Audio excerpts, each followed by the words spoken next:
धृतराष्ट्र उवाच। धृतराष्ट्र बोले, हे संजय, धर्मभूमि कुरुक्षेत्र में एकत्रित युद्ध की इच्छा वाले मेरे और पांडु के पुत्रों ने क्या किया?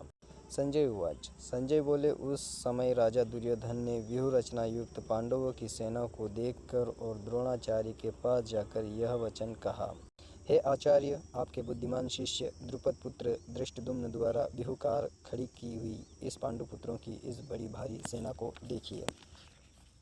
इस सेना में बड़े बड़े धनुषों वाले तथा युद्ध में भीम और अर्जुन के समान शूरवीर सात्विकी और विराट तथा महारथी राजा द्रुपद, दृष्टकेतु और चेकितान तथा बलवान काशीराज, पुरुजित, कुंतीभोज और मनुष्यों में श्रेष्ठ शैव्य, पराक्रमी युधामन्यु तथा बलवान उत्तमौजा, सुभद्रा पुत्र अभिमन्यु एवं द्रौपदी के पांचों पुत्र, ये सभी महारथी हैं।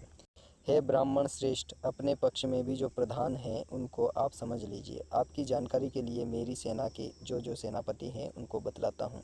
आप द्रोणाचार्य और पितामह भीष्म तथा कर्ण और संग्राम विजयी कृपाचार्य तथा वैसे ही अश्वत्थामा, विकर्ण और सोमदत्त का पुत्र भूरिश्रवा और भी मेरे लिए जीवन की आशा त्याग देने वाले बहुत से शूरवीर अनेक प्रकार के शस्त्रास्त्रों से सुसज्जित और सब के सब युद्ध में चतुर हैं। भीष्म पितामह द्वारा रक्षित हमारी वह सेना सब प्रकार से अजय है और भीम द्वारा रक्षित इन लोगों की यह सेना जीतने में सुगम है। इसलिए सब मोर्चों पर अपनी अपनी जगह स्थित रहते हुए आप लोग सभी निसंदेह भीष्म पितामह की ही सब ओर से रक्षा करें। कौरवों में वृद्ध बड़े प्रतापी पितामह भीष्म ने उस दुर्योधन के हृदय में हर्ष उत्पन्न करते हुए उच्च स्वर से सिंह की दहाड़ के समान गरज कर शंख बजाया। कौरवों में वृद्ध बड़े प्रतापी पितामह भीष्म ने उस दुर्योधन के हृदय में हर्ष उत्पन्न करते हुए उच्च स्वर से सिंह की दहाड़ के समान गरज कर शंख बजाया। इसके पश्चात शंख और नगारे तथा ढोल मृदंग और नरसिंघे आदि बाजे एक साथ ही बज उठे। उनका वह शब्द बड़ा भयंकर हुआ। इसके अनंतर सफ़ेद घोड़ों से युक्त उत्तम रथ में बैठे हुए श्री कृष्ण महाराज और अर्जुन ने भी अलौकिक शंख बजाए। श्री कृष्ण महाराज ने पांजन्य नामक, अर्जुन ने देवदत्त नामक और भयानक कर्म वाले भीमसेन ने पौंड नामक महाशंख बजाया। कुंती पुत्र राजा युधिष्ठिर ने अनंत विजय नामक और नकुल तथा सहदेव ने सुघोष और मणिपुष्पक नामक शंख बजाए।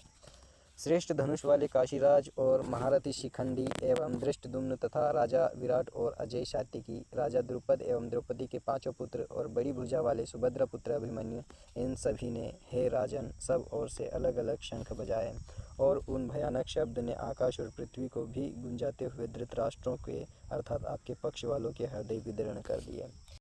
अर्जुन उवाच। हे राजन, इसके बाद कपिध्वज अर्जुन ने मोर्चा बांधकर डटे हुए धृतराष्ट्र संबंधियों को देखकर उस शस्त्र चलने की तैयारी के समय धनुष उठाकर हर्षिकेश श्री कृष्ण महाराज से यह वचन कहा, हे अच्युत, मेरे रथ को दोनों सेनाओं के बीच में खड़ा कीजिए और जब तक कि मैं युद्ध क्षेत्र में डटे हुए युद्ध के अभिलाषी इन विपक्षी योद्धाओं को भली प्रकार देख लूँ कि इस युद्ध रूप व्यापार में मुझे किन किन के साथ युद्ध करना योग्य है, तब तक उसे खड़ा रखिए। दुर्बुद्धि दुर्योधन का युद्ध में हित चाहने वाले जो ये राजा लोग इस सेना में आए हैं, इन युद्ध करने वालों को मैं देखूंगा। संजय उवाच। संजय बोले, हे धृतराष्ट्र, अर्जुन द्वारा इस प्रकार कहे हुए महाराज श्री कृष्णचंद्र ने दोनों सेनाओं के बीच में भीष्म और द्रोणाचार्य के सामने तथा संपूर्ण राजाओं के सामने उत्तम रथ को खड़ा करके इस प्रकार कहा कि हे पार्थ, युद्ध के लिए जुटे हुए इन कौरवों को देख।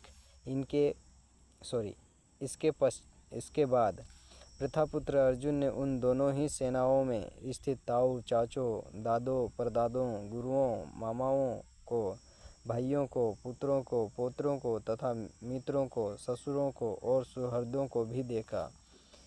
उन उपस्थित संपूर्ण बंधुओं को देखकर वे कुंती पुत्र अर्जुन अत्यंत करुणा से युक्त होकर शोक करते हुए यह वचन बोले।